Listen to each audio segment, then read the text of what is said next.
Ogden Chamber of Commerce. We are excited to have you here this morning. We have several announcements and a few things we want to chat about before we turn time over to our guest speaker.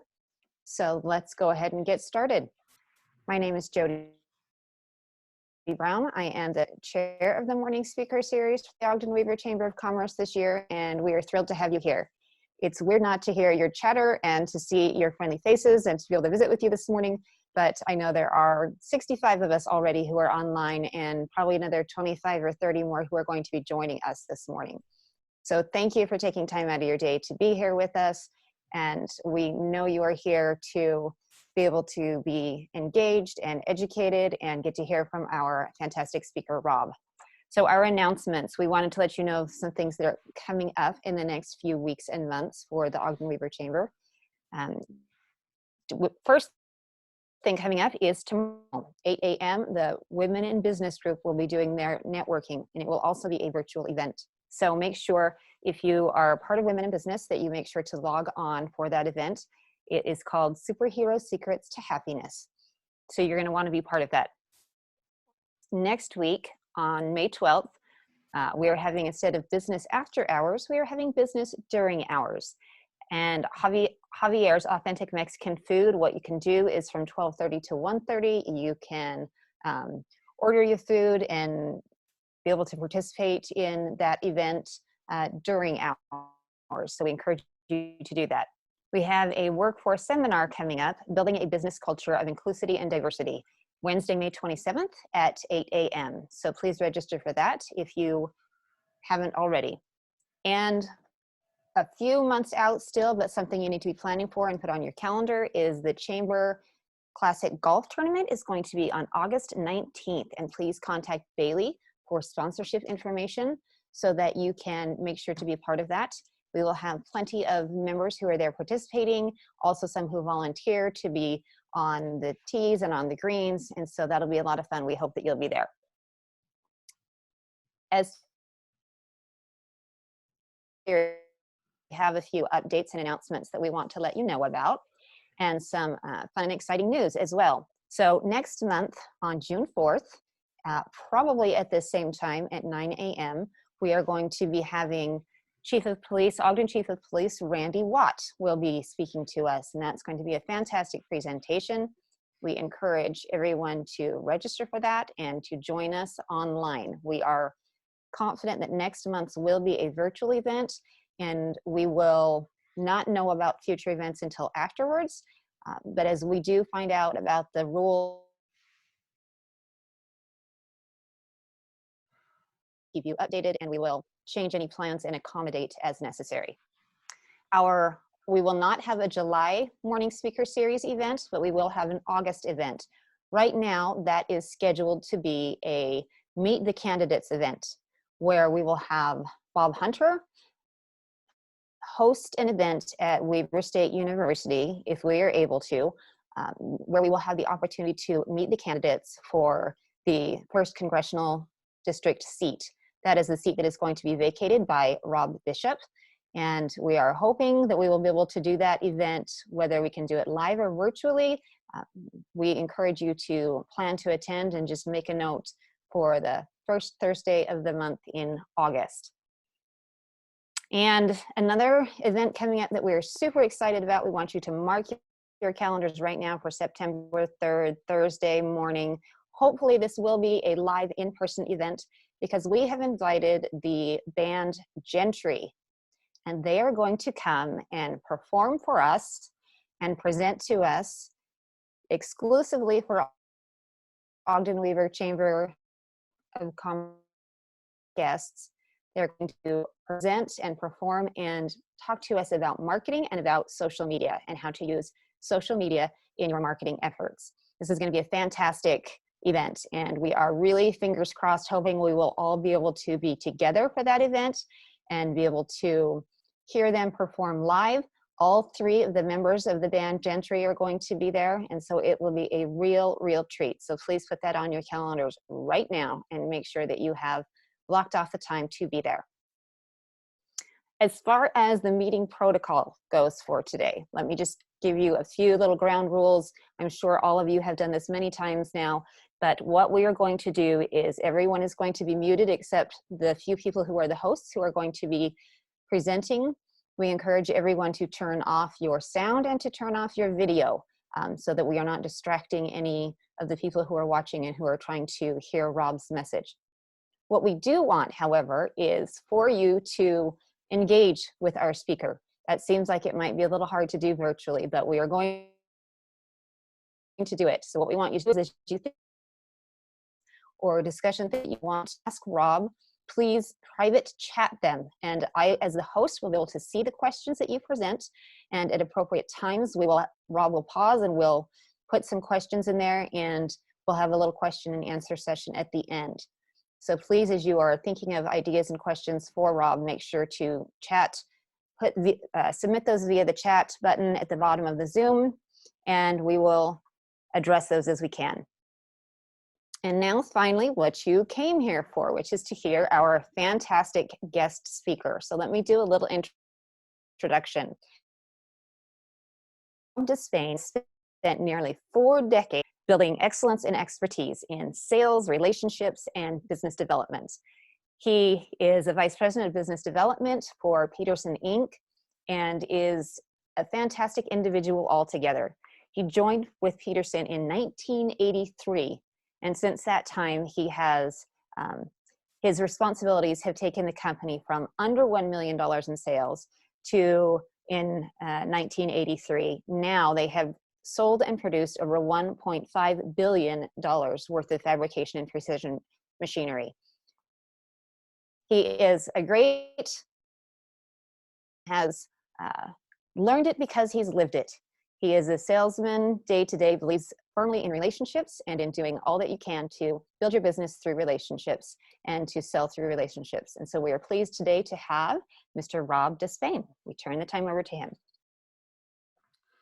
Jody, thank you. Let me just hit a couple of buttons here and see if we can get this going.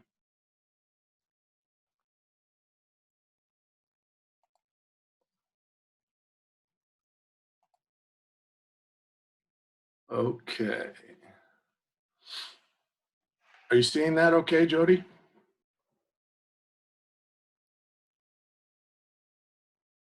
Give me a thumbs up. Rob, we're good to go. Okay. Well, thank you. Those were awfully nice things that you said about me. Folks, I'm just a renegade sales guy that's lived on the streets for the better part of 40 years. And I've become very passionate about business development. I've become very passionate about effectively building relationships. And I want to establish a couple of ground rules this morning. So we're going to talk about business development. Business development, that's just a fancy name for sales.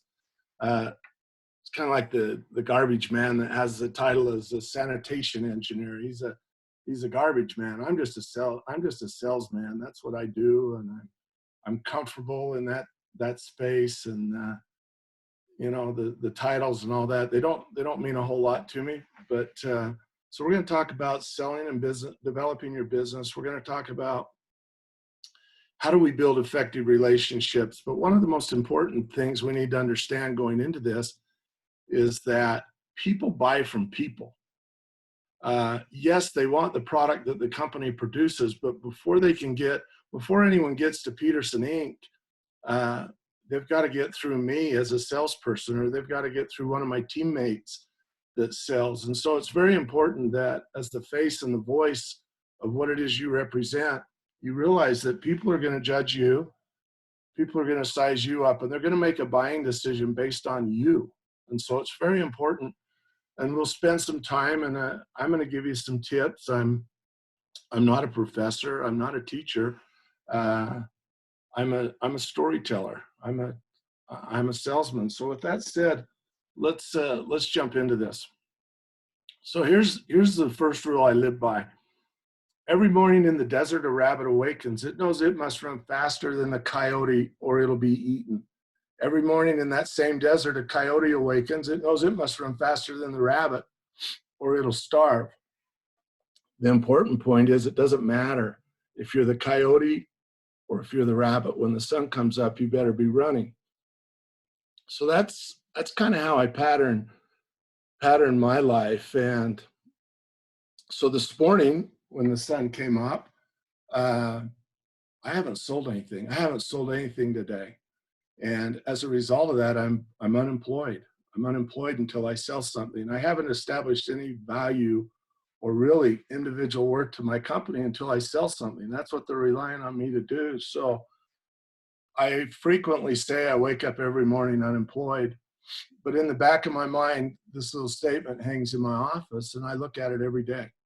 And I realize that I got to be running when the sun comes up. And I don't know if I'm the rabbit or the coyote on any given day. I'm either one of those. So how do I do that? What starts me running? There's 10 things essential to they're essential to business development. The cool thing about it is none of these require any talent. Zero talent. Doesn't take any talent to be on time. Doesn't take any talent to have a good work ethic. Doesn't take any talent to have great effort. Your body language speaks volumes about who you are, your energy, how you approach your job. I've been doing this same job for nearly 38 years. It takes some energy and takes some attitude. And this isn't where I ask you for an attaboy. I signed up for this job a long, long time ago. And I decided early on that I got to have a good attitude. I got to have passion. But maybe the most important thing is I got to be coachable. I didn't know anything about steel fabrication 38 years ago. My father was a metal shop teacher at Mount Ogden Junior High School, and he was pretty handy. And so I knew what a brake press was. I knew what a shear was. I knew a little bit about metal and welding, but really didn't know anything about what Petersen Incorporated does. So I knew that I'd have to be coachable. I'd have to go the extra mile, and I'd have to be prepared every day. But the thing about that, those take zero talent. And if you possess those skills, it'll be amazing what happens to your career, what happens to the success of your career and your individual success. So let me share a little deal.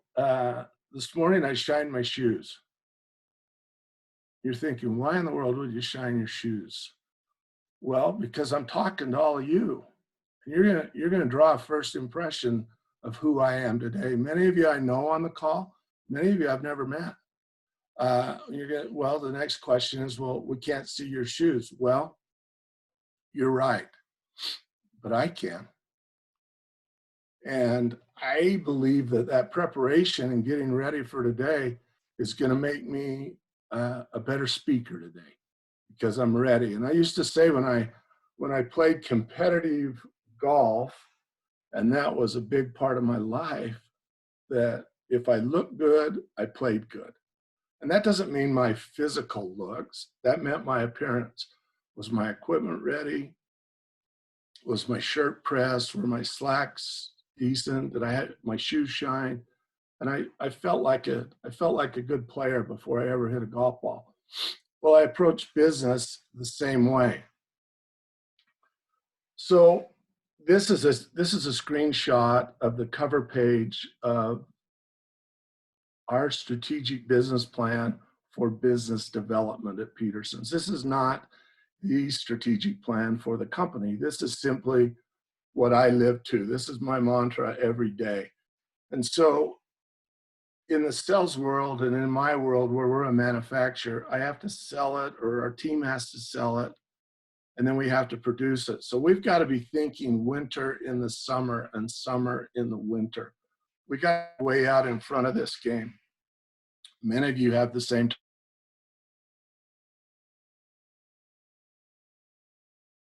19. We're having a banner year.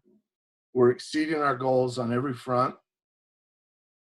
And I'm kind of basking in that, I'll be honest with you. And then I have this dose of reality hits me. What are you going to do in 2020? What are you going to do in 2020? The shop's full. How are you going to fill it? How are you going to bring additional work into an already busy shop in 2020. So then I got thinking, 2020, wait a minute, 2020 is not a year. 2020 is vision.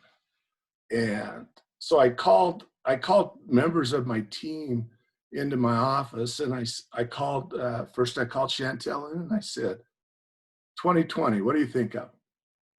She told me about vision. I said, okay, thanks. That's all I needed. What's up? Nothing. I'm just thinking. I called James in. I said, what do you think of when you hear the term 2020? He said, I think of perfect vision. I said, okay, thanks. What's up? Nothing. I'm just thinking.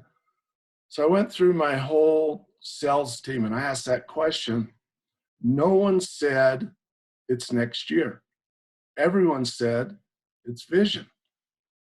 Well, that's what I thought. And on the piece of paper in my office, I had written 2020 perfect vision. And then my staff confirmed that to me, my teammates. And so I thought, okay, we're gonna label our plan and we're gonna base our tactics and our strategies around having perfect vision. And I'm talking about a different kind of vision. Let's talk about what I'm talking about. So Helen Keller, many of you are familiar with Helen Keller. Very good woman, very well respected. But Helen had a physical handicap. She was blind. But it didn't seem to slow her down. She achieved success in life and all around her. But this is a very powerful quote that Helen Keller said. The only thing worse than being blind is having sight and no vision. So this is coming from a person that's blind. I can't think of many things, in my opinion, that would be worse or more of a challenge for me than to not be able to see, to be blind. What a challenge. But for her, she said, no, it's worse. It's worse to not have vision. And so I started thinking about vision. What is this thing? And so I came across this. Vision's the art of seeing what is invisible to others. And as a leader of what I call the Get Work team for the company I work for, it's important that I can see where we're going to go when perhaps others can't. And that doesn't make me smarter or better or anything. It just I have vision and I dwell on that all the time. Again, I've got to think, what are we going to be doing in 8 months from now? What are we going to be doing in 4 months from now when our shop opens up? So the art of seeing what's invisible to others. So I kept going, and this is a look at a couple of my team members are sitting here at a table. We're at the country club. We're in the boardroom. It's a place we frequently like to hang out. We get a lot done in that room. But this is another fundamental of business development. Business development usually includes a team. Very seldom are you just a one-person wrecking crew out there with the sole responsibility to grow the business. So it involves others. And in my case, it involves 19 people that find the work, estimate the work, market the work, technically write the work. There's a group of 19 of us. The company's 588 employees, but 19 of us are responsible to get work. That's where we live. So these things are important to me, that we help each other be right, not wrong. We look for ways to make ideas work, not for reasons that they won't. If we're in doubt, we check it out. We don't make negative assumptions about each other. And I can't say that's 100% of the time. We're all entitled to a bad day. And when we have those days, we tend to get a little bit negative. But those are dangerous. And I caution you about making a negative assumption about each other. It's just of no worth. We help each other win. We take pride in each other's victories. We're very good at that on our business development team at Petersen's. We celebrate. We look for reasons to celebrate. And it's usually someone else's victory. It's not necessarily mine, but it's someone else. It's something great. And we get after it and we celebrate that. We speak positive and we edify each other. I'm going to talk to you about edification a little later. We respect our organization at every opportunity. No organizations are perfect. Our company isn't perfect. The chamber's not perfect. There just isn't any businesses that are perfect, but we got to respect it. We got to maintain a positive mental attitude. We got to act with initiative and courage as if everything depended on you. Rely on the team, but show up for the team as if everything depended on you. Do everything with enthusiasm. Enthusiasm is incredibly contagious. So is a negative attitude. It's incredibly contagious. You want to kill your team? Start into it with a negative attitude. Focus on everything that's wrong. It's like when your child brings a grade home, brings a report card home, straight A's and a C. What's our tendency? What's our tendency? I hate to admit it, but we zoom in on that C and what happened? Well, maybe it was a hard class. Maybe it was not in our son or daughter's skill set. Maybe they couldn't engage. You know, we tend to blame it on the poor teacher, and we tend to blame it on they didn't get the right opportunity. But the fact of the matter is, we may not be very good at that. But the other fact of the matter is we had 6 A's that we were really good at. And that's where the focus needs to be. Don't lose faith. We got to have fun at this. Work, and I'm a product of this. Work is a long time. Jody mentioned I'm closing in on 4 decades. I am. But all that means is that I'm old and that I've worked most of my life. But I want to show you what this looks like for me. So here's a typical, sorry, I'm pausing. I had a little block on my screen. But here's a typical meeting situation. We're in that boardroom at the country club. We've kind of trashed the place. We've turned it into a war room. But to me, success is more than just making your numbers. And that's what sales is all about. If you hit your numbers, if you hit your quota, how you doing against your forecast? How are we trending? You know, all that stuff, to be honest with you, makes me want to vomit. But it's more than hitting your numbers. It's creating an environment where your team can thrive. So here's an environment. We're relaxed. We look a little bored in this picture, but I wanted to show this to you because we're planning. So after that September 2020 thought in my head, this is now October. And that's where we come together every year and we plan the coming year. We're planning 2020. We're planning that vision. And this is a snapshot from that meeting. So here's another snapshot from that meeting. It's a common belief, and Dale Carnegie, very famous speaker, trainer, motivator, people rarely succeed unless they have fun in what they're doing. Well, so you look at this picture, and I don't need to tell you that we're having fun, and this wasn't staged. These were action shots from the meeting. From the guy left with the glasses, that's the CEO of Petersen Incorporated. Very, very prominent business guy, former president of the Chamber of Commerce last year. Very good numbers guy, analytical.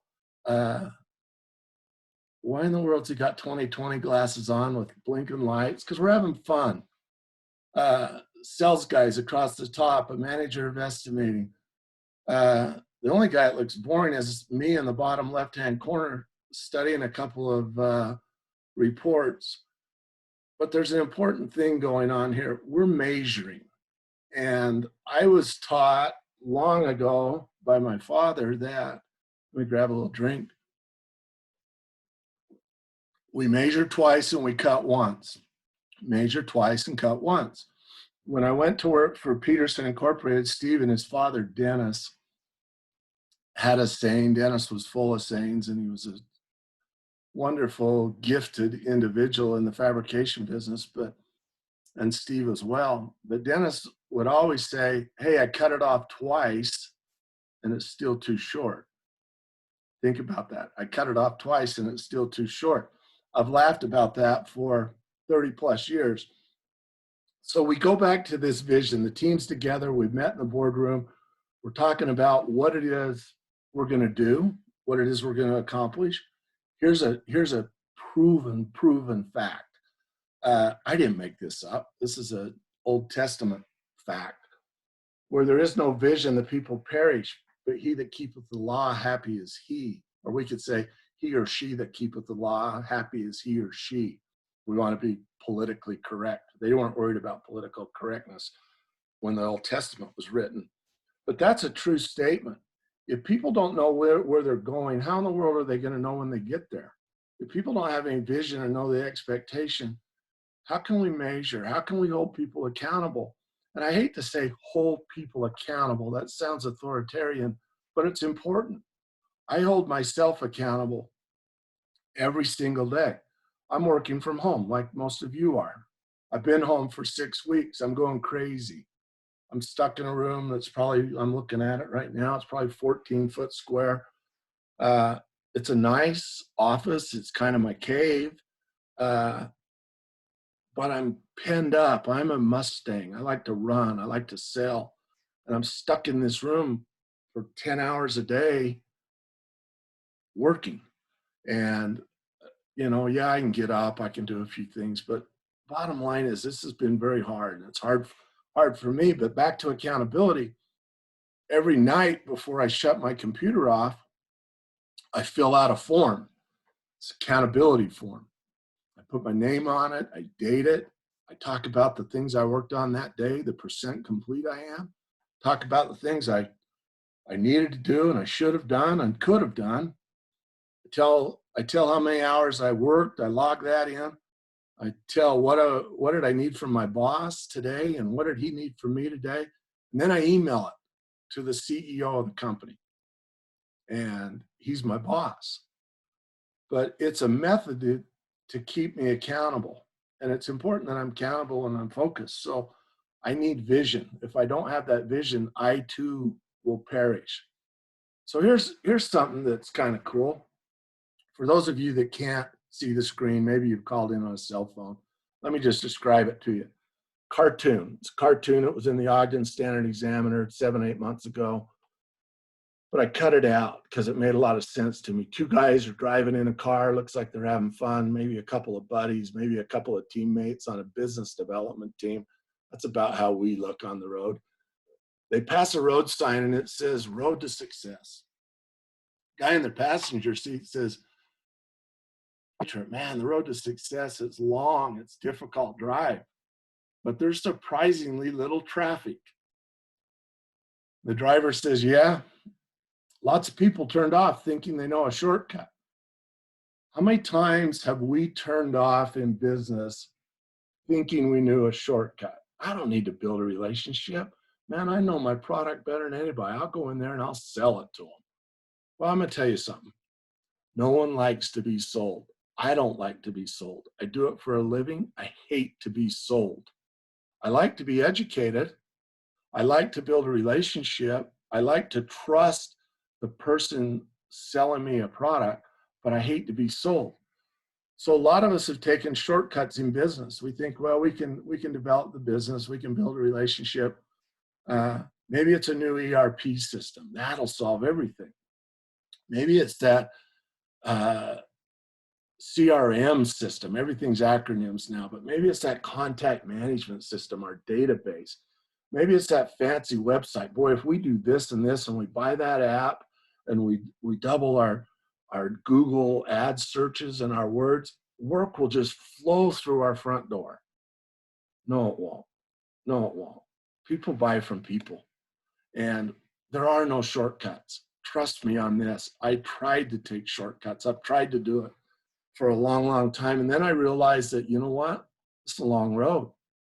I'm going to stay the course. When I was hired by Steve Petersen, he made a statement to me.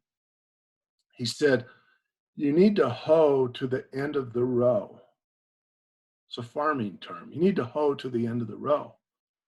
Well, a few months ago, I said to him, Steve, I'm still hoeing you didn't tell me that the row was 40 years long. Why didn't you tell me that? He says, well, I didn't know that at the time. And we laughed about it, but you got to hoe to the end of the row and you got to stay the course. People often say to me, why have you stayed in your same job for 40 years? Are you serious? I mean, that's unheard of. There's probably guys on this call today that are thinking I'm crazy, but I've stayed because I've had fun. It's been a fun environment. It's been an environment where I could grow. It's been an environment where I got a blank piece of canvas and they let me paint it. And I'm not a very good painter, but they let me paint it. My painting might look much like this cartoon, but I've had a lot of fun. So let's talk about that long road and let's talk about success for a minute. So Michael Jordan, his name's in the forefront again. Many of you have probably watched the Last Dance series. Many of you are in the middle of it or recording it or whatever. It doesn't matter, but most of us know who Michael Jordan is. But here's some interesting statistics about Michael in his own words.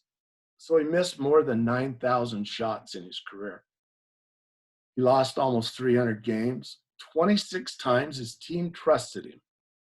Team, coaching staff, organization said, Michael, we want you to take the game-winning shot. 26 times. He missed 26 times. So then he goes on to say, I've failed over and repeatedly in my life, and that's why I succeed. You know, as I read this and I've studied this over the years and I've thought about that, I wish he'd have missed that game-winning shot 27 times, because that would have helped us in Game 5 in the late 90s in what was then the Delta Center when they beat the Jazz. That here's a great player that worked hard to succeed, but in that long journey, he failed many times, and he didn't take any shortcuts. So one thing about him, and I'm a fan of talent. I'm not, and I would say this, I wouldn't hesitate to say this if Michael Jordan was sitting here. I'm not necessarily a fan of the lifestyle, but I'm an incredible fan of his talent. I'm an incredible fan of his will to win. I'm an incredible fan of his work ethic. So I guess I could coin it as I'm a fan of talent. But here's a caution I give you. Don't ever downgrade your dreams to match your reality. Something that, let me finish this. Don't downgrade your dreams to match your reality. Upgrade your faith to match your destiny. I think that's incredibly important as you build a relationship, as you establish your business and you develop your business. Man, this is critical. It's real easy, especially in the sales world. I have a saying that, you know, as long as this month's excuse matches last month's results, you got yourself a job for another 30 days. Well, it's not about excuses. And something I've struck from my vocabulary, I rarely use the term average. I don't like average. I don't like the term good enough. It's not good enough. It's not average. I don't want to live in that space. I want to live in exceptional. I want to live in, if I'm going to be a salesman, when I sell, I sell. When I develop, I develop. When I build a relationship, I build a relationship. And I want to be good at it. I want to be average. I don't want to be, oh, that's good enough. Yeah, you'll trust me. That's good enough. That doesn't work for me. So let's talk about the sales cycle. Again, remember I told you business development is just a camouflage for sales. So let's talk about developing our business.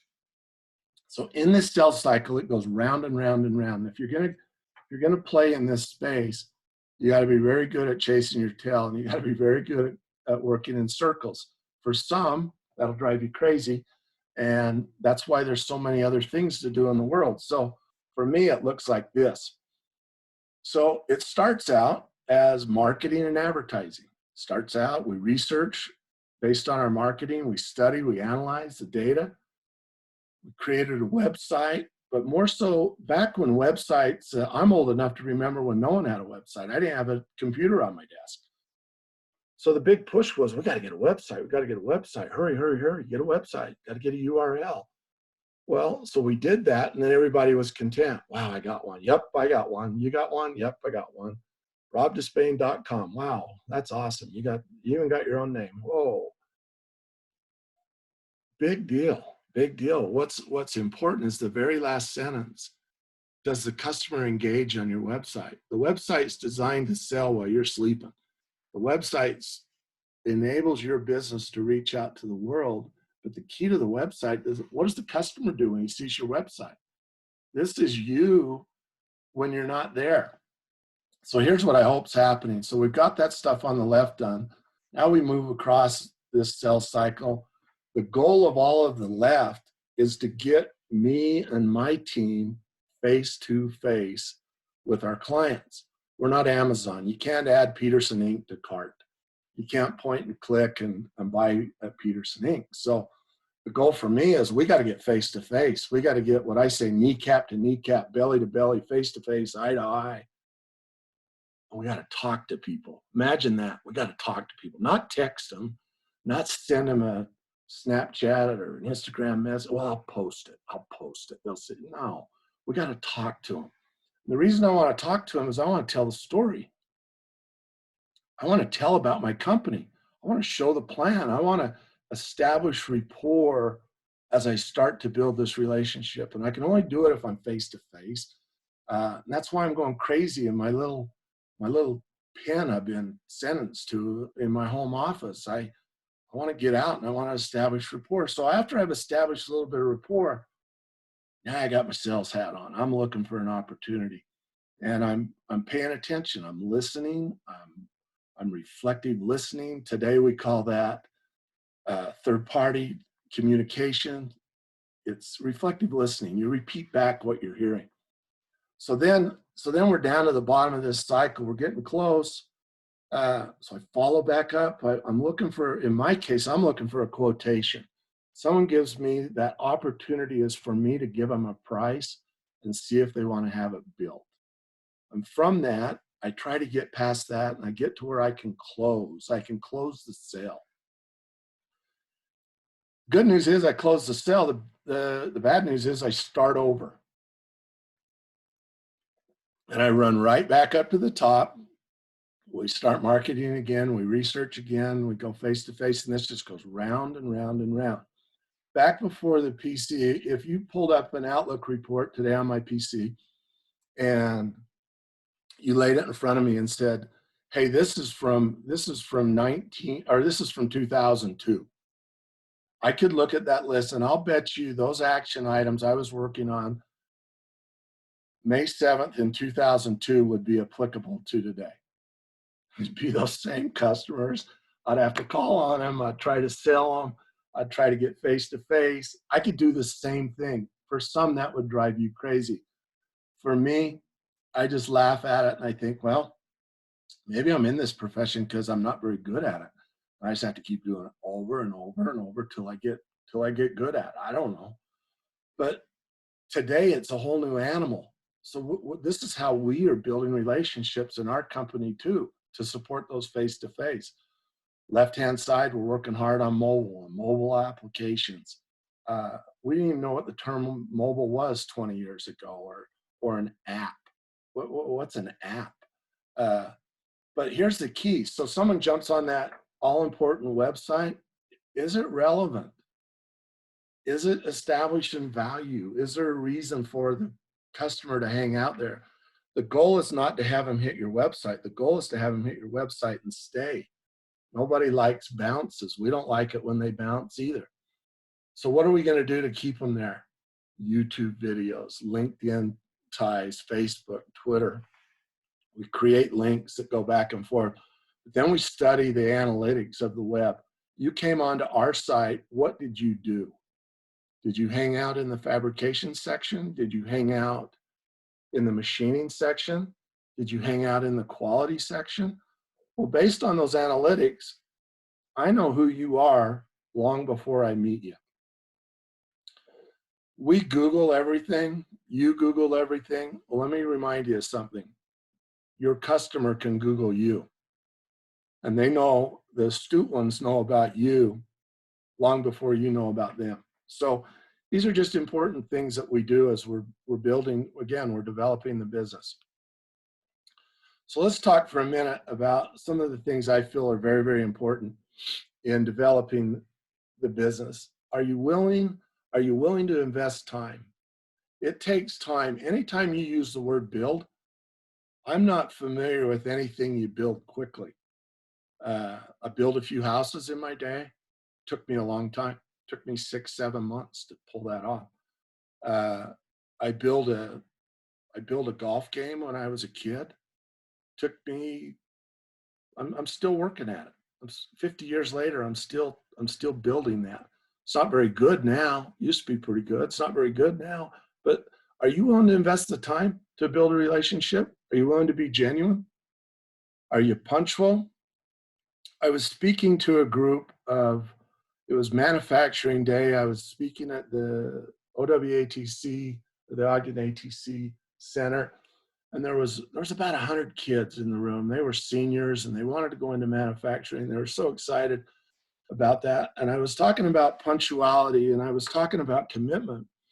And I made this comment to them. I said, you know, in my career, I hate to admit this, but I had a time when I was sick. And I mean, I had their undivided attention. They're thinking, wow, he was sick. Wonder what was wrong with him. And I said, at the time I'd been with the company, I don't know, 35, 36 years. And I said, I'm not very proud of this, but I've called in sick twice in 35 years. And these kids looked at me like I was crazy, like I was weird, and I probably am, but I made a commitment to go to work and to do it on time and to be on time. And even this morning I was hustling because I needed to be down in my office and I wanted to be on time. Well, no one's here. Everyone's asleep. My boss isn't here. I didn't have to walk past anyone's office. They didn't watch me pull in the parking lot. But I know if I was on time. I know if I was punctual. So let's talk about that. Other people's time is just as important as yours. In the case of a customer, I treat their time as more important than mine, and it is. So let me talk to you about, they need to know that you care. You got to care about your customers. It's got to be genuine. They got to know that. I'm going to tell you a couple things that are relevant to my sales career, but they're relevant to building a relationship. So New Year's Eve, what does that have to do with anything? A couple years ago, I'm sitting around, it's New Year's Eve, it's about 4 p.m. in the afternoon. I'm thinking, what are we going to do? It's not very eventful, but anyway, it's New Year's Eve. We're going to have some good things to eat. We're going to spend a little time with some friends. But I get this wild, crazy thought. I'm going to call 10 of my best customers, and I'm going to do it right now. And then that little negative paradigm inside my head says, are you crazy? You're the last person these people want to hear from on New Year's Eve. You dog them all year long. But I say, no. I say to myself, no, I'm not going to call their cell phones. I'm going to call their office. No one's there. I'm going to call their office. And here's what I did. So I did. I went in this office. I sat down. I wrote out who I was going to call. I called them. I checked the list. But here's how it went. I got their voice recording in their office, and I knew I would. But I said, hey, Joe, Rob Despain calling with Petersen Incorporated. I just want to tell you, I'm sitting here on New Year's Eve. I'm getting ready to celebrate with my family. I hope you're doing the same. But I'm also reflecting on this past year. Pretty good year.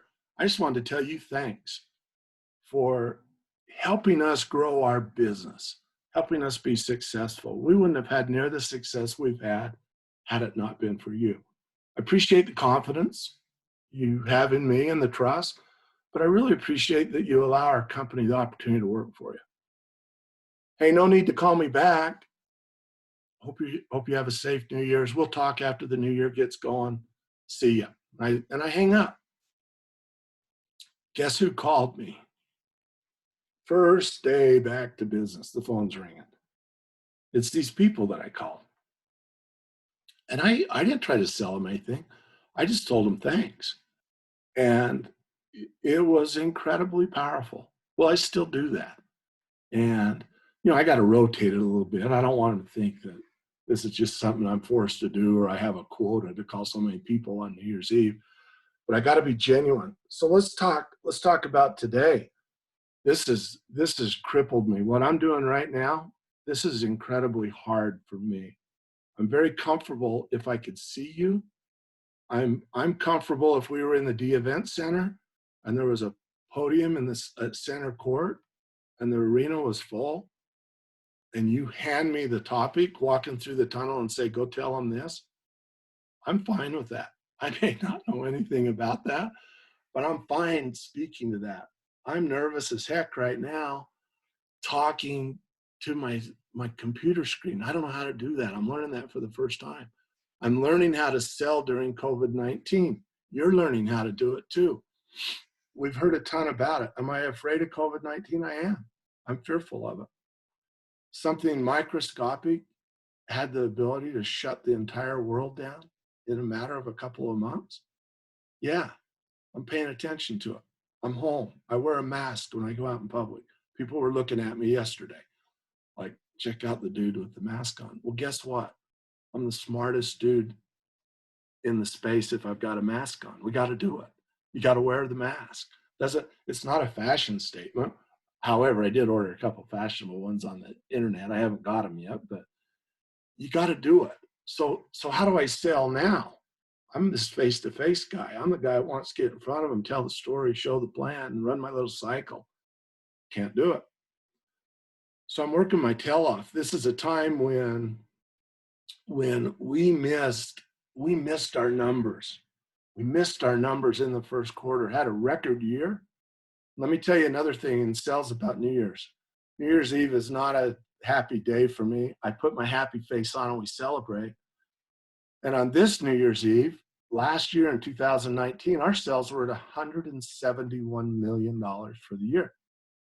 Guess what? When that ball hit the bottom in New York City and everybody started blowing horns and saying Happy New Year, guess what my sales were? Zero. Yeah, the shop had a big backlog and they're grateful for it. I got nothing going. I got zero. I'm unemployed again. I got to sell something. So here's a principle I try to live by. Do what you say you're going to do when you said you were going to do it. Do what you say you're going to do when you said you were going to do it. It seems simple. It's very hard. It's hard. I'm not perfect at it. I struggle with that, but that's my core belief. So as we continue to talk, we got to edify. We got to edify those around us. It's called edification. We got to make people feel important. And I say why? Because they are. So an introduction, sitting in my office today is James Hutchison. He's a teammate of mine. We're equals. We're on the same team. We have a mission to get work. Well, I could say to you, hey guys, I just want to tell you James is in the room today. And then I move on and you think James is just here doing chores.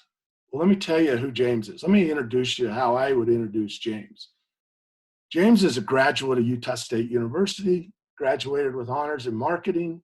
He's on the dean's list, worked for the school, helped him develop a brand, helped him through that. As a result of that, he was recruited by AT&T. He relocated to Atlanta with his little family. In Atlanta, he went through an accelerated leadership program for AT&T where they groom those that are going to make it to the top. He's given an opportunity to manage his own territory. Take your pick, James. He picks Fresno, California. He goes out to Fresno, runs a team in Fresno. I catch wind of James that he may want to come back to Utah from a fellow employee at Petersen's. Have a little meeting with him, me and our CEO. We meet at Famous Dave's. We have lunch. But we want to check out James. We want to see if his culture and if he'd work on our team. But that's how I introduce James. He's not just James. He's a stud in the marketing space. And he works with another teammate of mine, Chantel Gibson. These two are very cohesive together. They're very good at marketing. So it's important when you introduce people and when you run with people that you edify them. You let people know who they are. So I had a situation early on in my career, and we all have these. There's mean customers out there. There's tough customers. There's ignorant customers out there. There's uneducated customers. There's smart customers. There's nice customers. And there's tough customers. Well, early in my career, I'm brand new at this game. Yeah, I've been to college. I've graduated. I've got my degree. But now I got to go sell. I got to go to the real world. Well, I'm warned about this guy. This guy's a tough guy. He sells people for lunch. It's a sporting event for him. He's tough. Sometimes he's ornery, but it'd be nice if we could sell to him. So I go to meet the tough guy. I get past the gatekeeper at the front desk. I'm now in his office, and he's stern. His arms are folded. He's leaning on his desk. Both elbows are on his desk. He's got his arms folded. He's leaning forward. I'm 3 or 4 feet across the desk from him. But I know he's going to kill me, figuratively speaking. I know that I'm a young 20-something-year-old selling something I'm still learning about. This guy's going to eat my lunch. But I reverted back to what I was taught in my communications classes about body language. Remember I said it takes no talent, your body language? So he was giving me that tough stuff.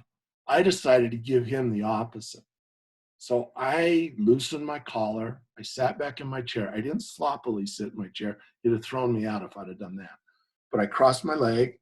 I sat back, loosened my collar up a little bit. Well, I'm looking past him at some family photos that are sitting on his credenza. And I see a picture of his family and some motorcycles. And so I say to him, Ben, are you a motorcycle rider? Yeah. He says, yeah, we ride bikes. And that's it. Yeah, we ride bikes. I says, well, do your kids? I see those are dirt bikes. Do you ride dirt bikes or road bike? What do you do? Well, his arms unfold.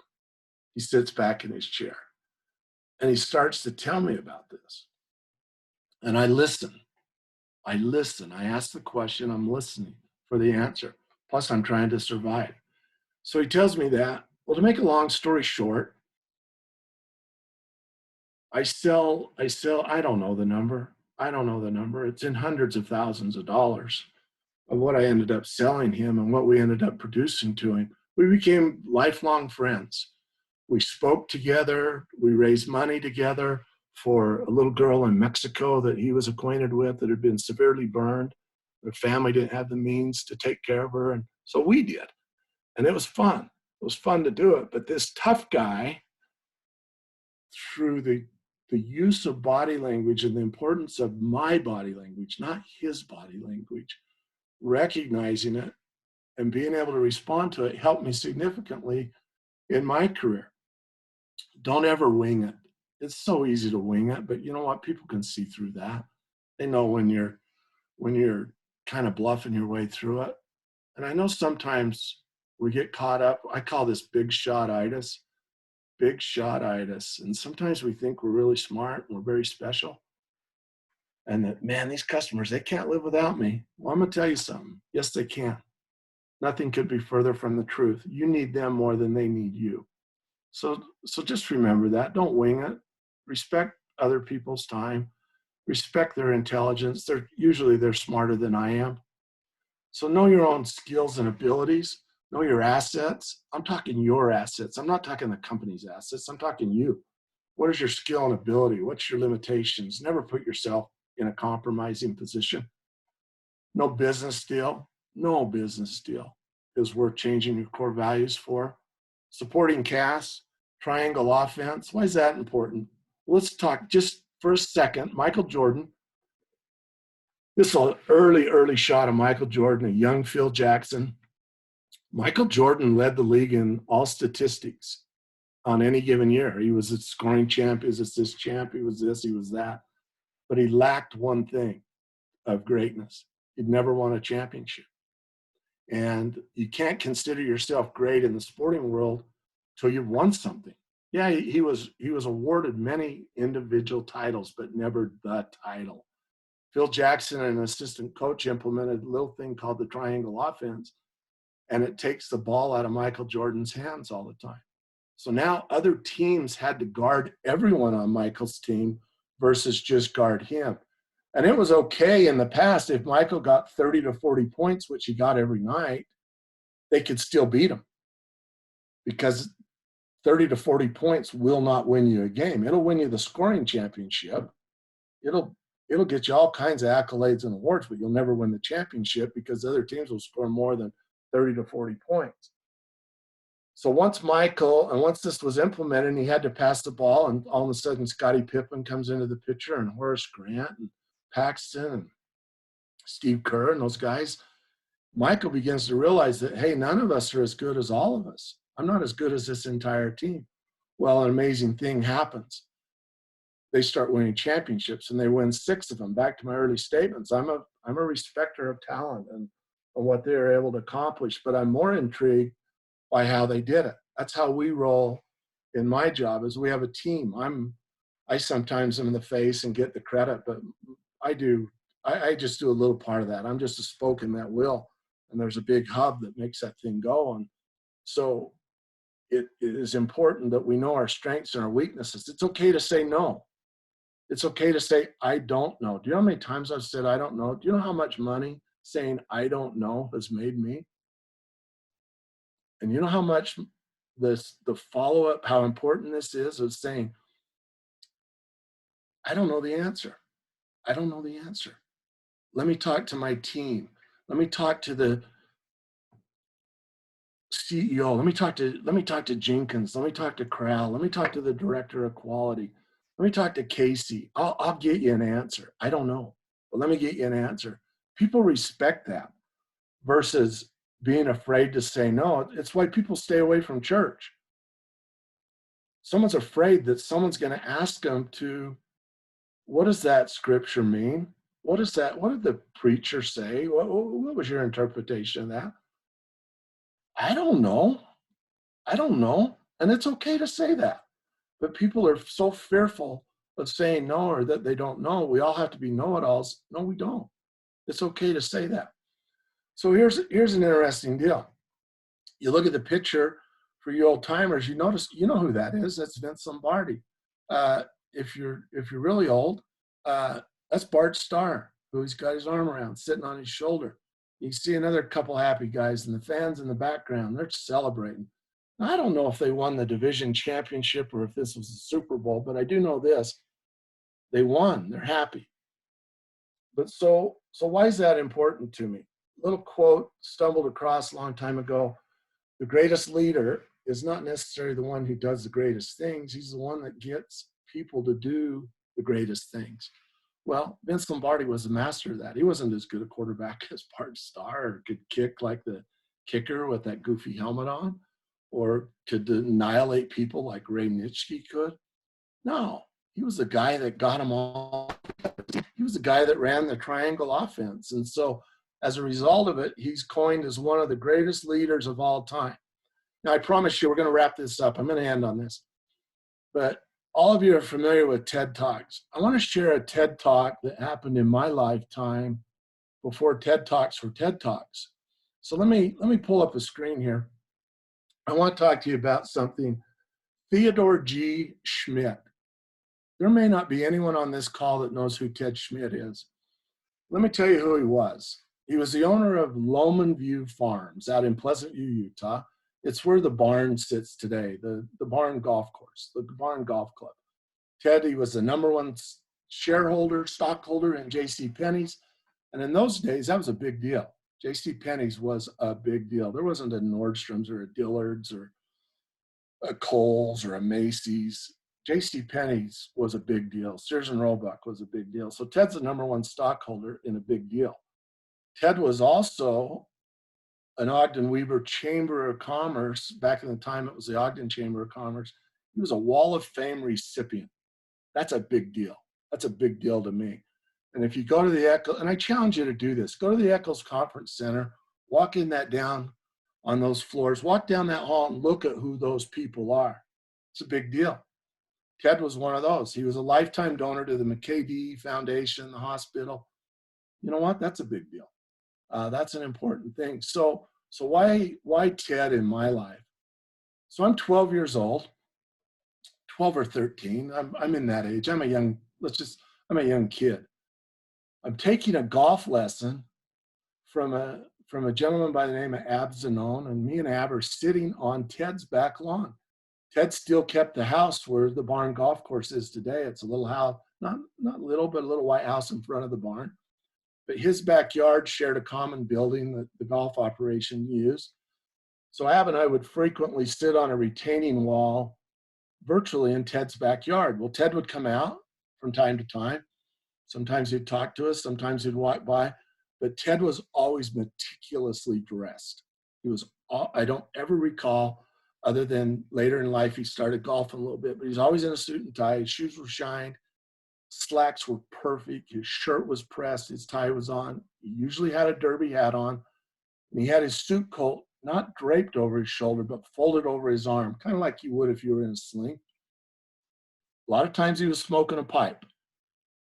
I kind of thought that was cool when I was a kid. I didn't want to smoke a pipe, but Ted was pretty good at it. And I got a kick out of that big old plume of smoke that usually engulfed his head. But anyway, he walked by dressed to the nines. And I honestly, to this day, there's only one person I know in this town that can dress as well as Ted Schmidt did, and that's John E. Lindquist. Very seldom do you ever see John E. Lindquist to where he isn't perfectly dressed and perfectly set for the occasion. He's a Wall of Fame recipient, and he carries that leadership and carries himself well. Well, John E. dresses like Ted dressed. These guys were kind of a cut above us in the way they looked and presented themselves. So Ted said this to me. Here was the TED Talk.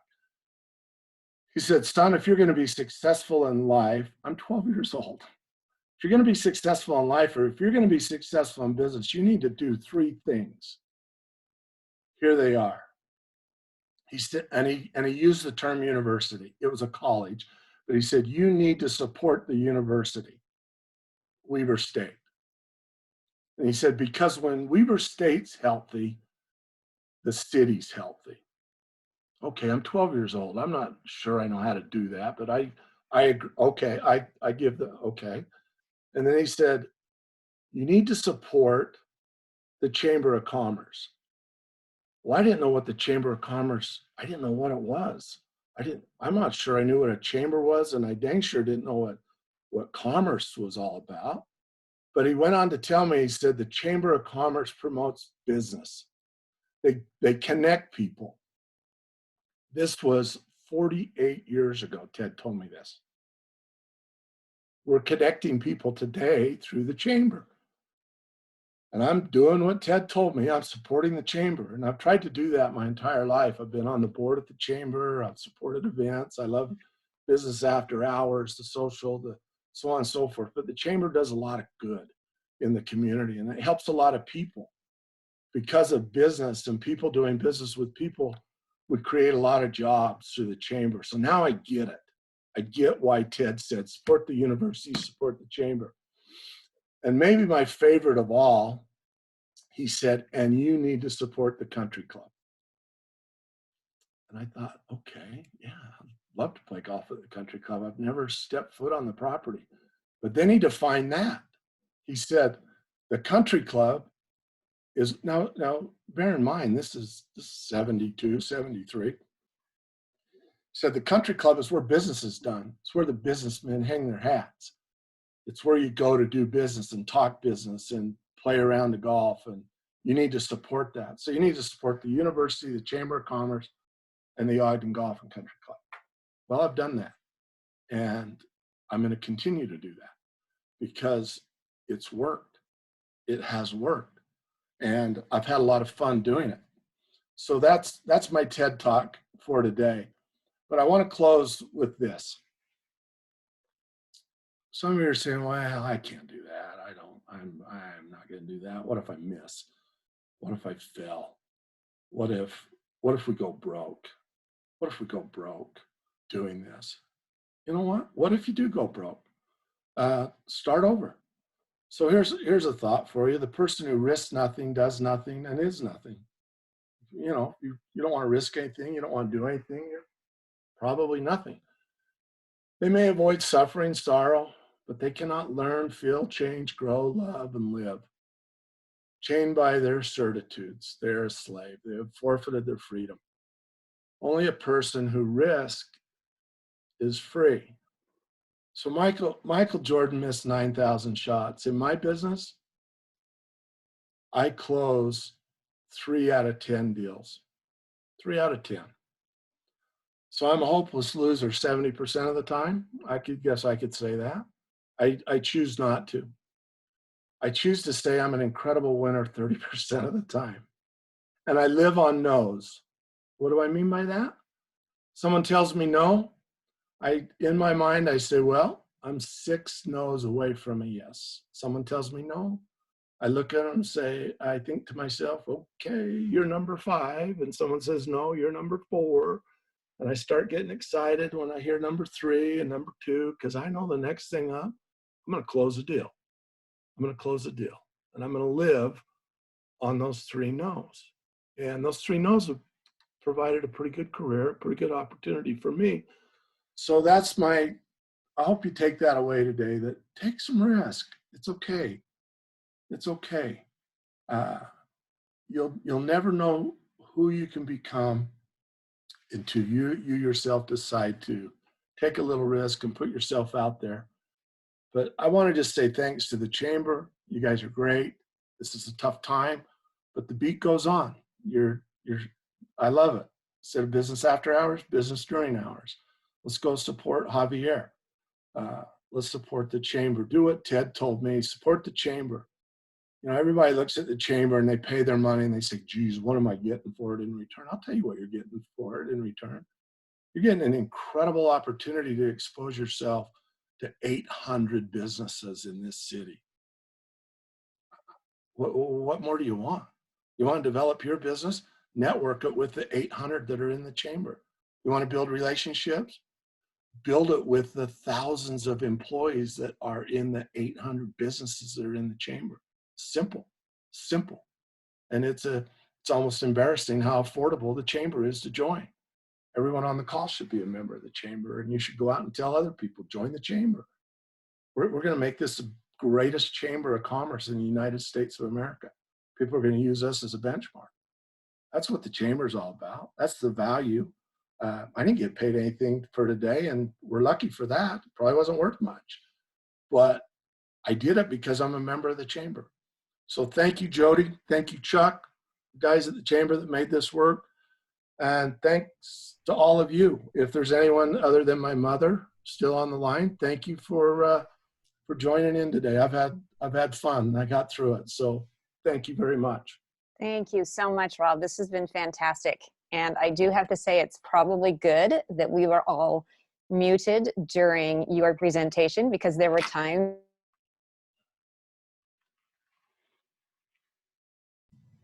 I wouldn't have wanted to distract everyone else. But you gave us so much insight and so many nuggets. I am an avid note taker, as everyone who knows me is quite aware. And I just have to say I took 5 pages of notes. So I will be absolutely sharing many of your nuggets with our fellow Chamber members as we post the video afterwards on the Chamber website. We did have a couple of questions. One thing I just wanted to ask you quickly is, did you end up changing your 2020 goals because of the COVID-19 situation? No, I've revised them, but I have not changed them. My goal is for the team to sell $100 million. And I could use COVID-19 as an excuse. And at the end of the year, I could say we did not hit our goals because of COVID-19. And everybody would buy into that. I've got 8 months left. I'm an optimist. This glass is still half full. I've got 8 months left. I've got to refocus my strategy, but nope, I'm not giving up on it. I'm not giving up on it. Now businesses are different. Our front door was not closed. Our employees were not furloughed. We were an essential business in the aerospace and defense and nuclear world. So I have a bit of advantage, and I have incredible empathy and sympathy for businesses opposite of ours. But no, I have not changed. I'm gonna win, and I'm gonna, as a team, we're gonna beat this thing. That is fantastic. We have had a couple of other questions that we're not going to have time for, but one of the last things we want to address is people are asking if they're going to be able to access this later. And yes, again, we will put this on our Chamber of Commerce website, so you will be able to see the video, which will include Rob's presentation, slides. And this is just great. This is what we needed. And